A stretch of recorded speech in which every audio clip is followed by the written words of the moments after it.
Hi, I'm Steffany Strange. Want to hear something scary? Bunnyman Killer. Halloween is a time for spooky treats and harmless tricks. But some people take it too far, leaving someone else to pick up the pieces.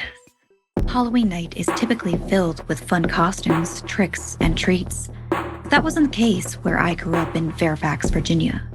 There, everyone was told to stay indoors on Halloween night.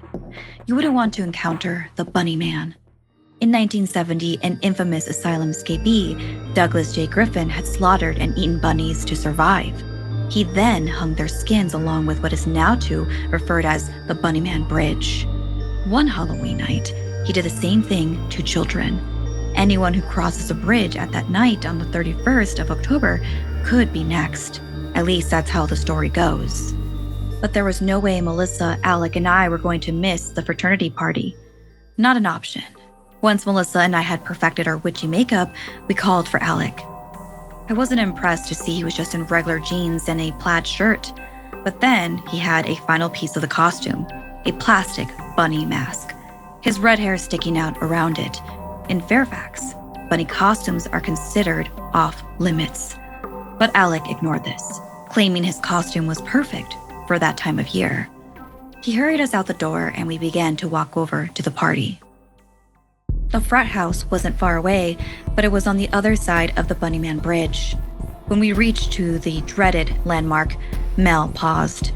It was creepy, especially at night with only our phones to light the way. The bridge had stark white cement walls with no escape options. Also strange is that it looked like a rabbit hole, the darkness making under the underpass look like a warren. But what was really unsettling to myself and Mel was a legend. Was it true? The only bunny man around here is me, Alex said, laughing. We pressed on, eyes peeled in every direction, trying to concentrate on the fun we'd have at the party. It was oddly silent. No chirping crickets, no soft hoot of an owl, just dredging through the grass path, the quiet echo of the infamous bridge above us. It was almost silent and peaceful. We practically made it through when, oof! I tripped over a squishy lump on the ground. I looked down and screamed. It was a bunny, a dead, mutilated bunny with fresh bloodstains on its fur. Melissa rushed over to hug me. We heard a rustling sound in the bushes. Alex swore and stormed off after the noise. Melissa called out to him. She didn't want us to split up, but as usual, Alec was calling the shots. "Just stay there," he ordered. "I'm going to beat the crap out of anyone who did this." He disappeared into the thicket, leaving us alone. I closed my eyes, leaning into Mel and away from the carnage strewn across the ground. Waiting for Alec felt like an eternity. We didn't talk, just huddled together. I could feel the nervous shivers running through our bodies. Something jumped out from the bushes. Melissa screeched. I whipped around, not knowing what I'd find, and immediately felt relief as I came face to face with Alec, who was wearing the bunny mask still. "Alec, you scared me." I punched his shoulder. Melissa shrugged and asked if he found anything, but he shook his head no. I grabbed his arm, yanking him forward. I just wanted to get to the party and away from here. We hustled down the path again toward the frat house. None of us spoke a word. I think we were all too shooken up. Then, Melissa froze in her tracks, staring at the ground. I gasped, "Please, not another bunny." The stench of blood lingered through the air. Bile rose up my throat as the scene came into focus.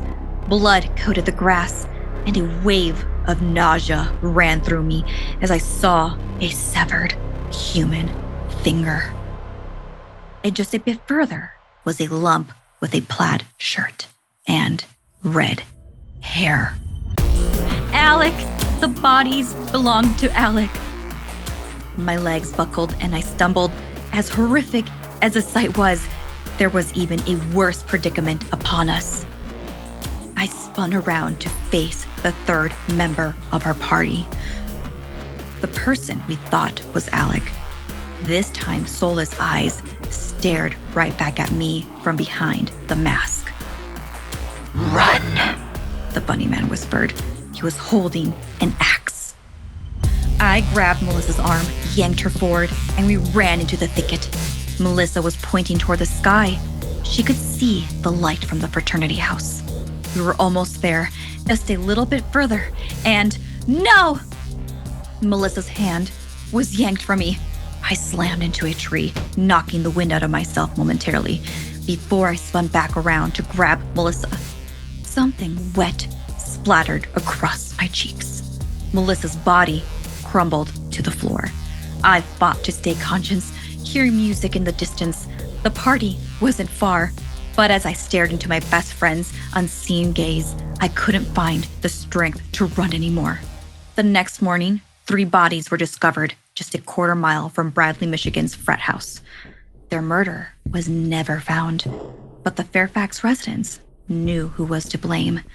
The scattered pieces of rabbit surrounding the bodies told them enough. There is a reason you don't go out on Halloween if you live in this particular part of town. The bunny man had struck again.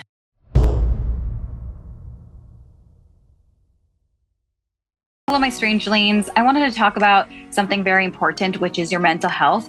This episode is brought to you by BetterHelp Therapy Online.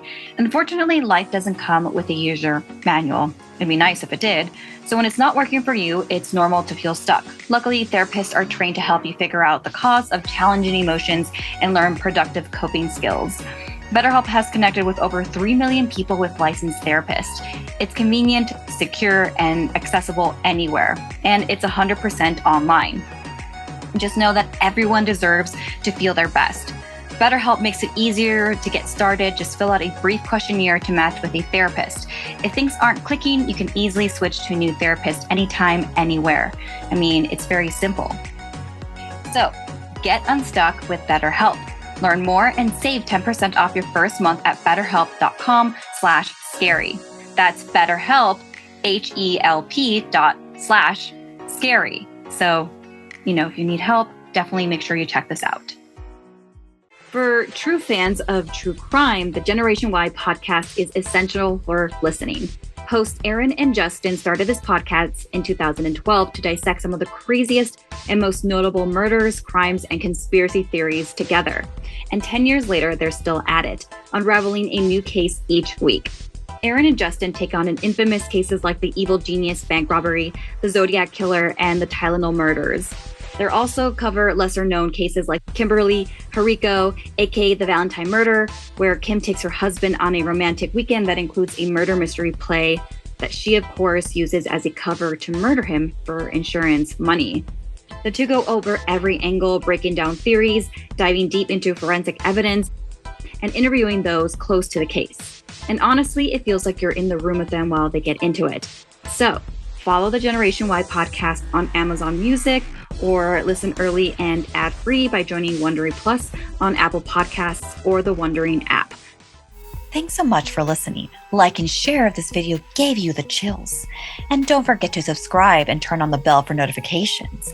And did you know you can listen to Something Scary podcast right here on Snarled, or on Spotify, or wherever you listen to your podcasts? And if you'd like to submit a story, send me an email at somethingscary@snarled.com. Thanks so much, and see you next time.